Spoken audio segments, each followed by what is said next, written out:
بسم الله الرحمن الرحيم سبح اسم ربك الأعلى الذي خلق فسوى والذي قدر فهدى والذي أخرج المرعى فجعله غثاء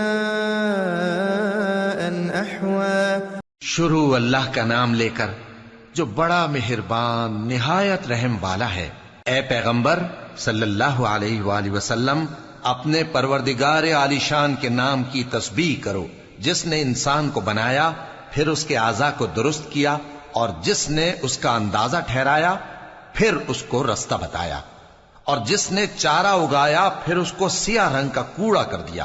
سنقرئك فلا تنسى إلا ما شاء الله إنه يعلم الجهر وما يخفى. اے نبی صلی اللہ علیہ وآلہ وسلم ہم تمہیں پڑھا دیں گے پھر تم فراموش نہ کرو گے مگر جو اللہ چاہے. وہ کھلی بات کو بھی جانتا ہے اور چھپی کو بھی.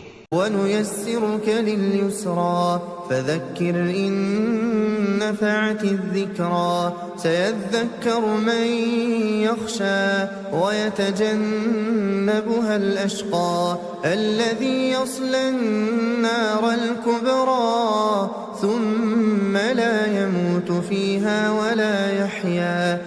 اور ہم تم کو آسان طریقے کی توفیق دیں گے سو جہاں تک نصیحت کے نافع ہونے کی امید ہو نصیحت کرتے رہو.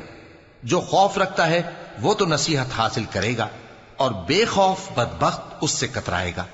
جو بڑی تیز آگ میں داخل ہوگا پھر وہاں نہ مرے گا اور نہ جیے گا.